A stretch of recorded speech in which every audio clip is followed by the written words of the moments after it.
ความสวยงามของสินฝ่ายสอดไหมค้ำของกลุ่มตำหูกบ้านเซียงเลทาเมืองปากเงิมนครเมืองจันทร์ซึ่งย้อมด้วยสีธรรมชาติเซนเปลือกไม่ดูและเปลือกสีดาเห็นให้มีความอ่อนนุ่มและงดงามเป็นเอกลักษณ์เฉพาะ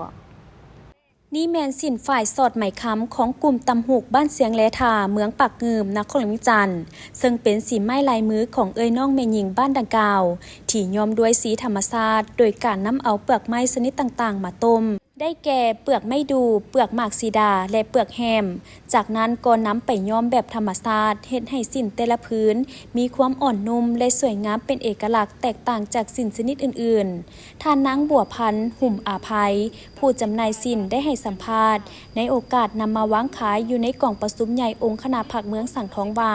เจ้าสบายดีในนามตัวแทนของอันเมืองปังเงิมเนาะเราได้นำอันสิ้นมาวางแสดงอยู่เมืองสังทองเนาะตอนนี้นะเจ้าอันเป็นกลุ่มสิ้นนันบ้านตำสิ้นฝ้ายบ้านเสียงเลท่าเจ้าเมืองปังเงิมเนาะมีสมาชิกหลายอยู่เด้หลายกี่อยู่เฮาปีนี้เฮาก็อันได้อยู่ประมาณ60ปลายกี่นี่แหละเฮ็ดอันสรุปให้เพิ่นทันเดือนนึงทันก็ละ200ปลายนี่แหละเนาะโดย200ปลายพื้นเขาจะส่งออกตในน้ำต่างแข็งแล้วก็จำหน่ายอยู่ในนครหลวงก็พอตอบโจทย์อยู่เนาะอยู่อันขายย่อยหั่นน่ะส่วนหลายจะแม่นได้ขายส่งเจ้าเพราะเบี่ยงเฮาก็ต่ำส่วนหลายก็มีหลายฝ่ายเนาะหลายเครือฝ่ายจกม้อนแบบซี่หั่นน่ะสิ้นก็มีสิ้นตีนคู่แล้วก็ตีนเปียวเดี๋ยวนี้ก็มาเฮ็ดงานฟอกเนาะเพิ่นทางกลุ่มเพิ่นก็เฮ็ดงานฟอกเป็นย้อมสีคือตัวนี้แหละย้อมสีธรรมชาติเอาเปลือกไม้มาต้มได้อันนี้นะ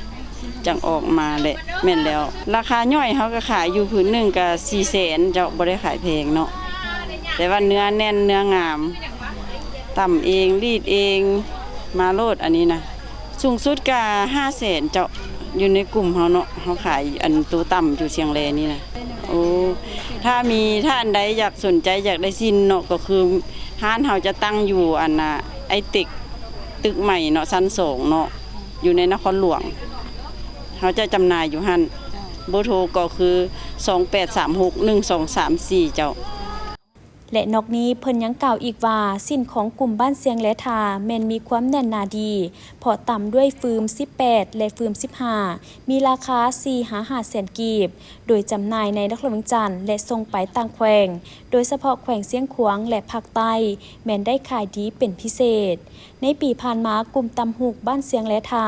เมืองปากเงิมนครเมืองจันทร์มีสมาชิก25คนและสามารถจำหน่ายสินได้ถึง800 ล้านกีบอันได้สั่งไล่หับและเวกเก็บงานทำให้แก่เอ้ยน้องเมยิงเป็นอย่างดี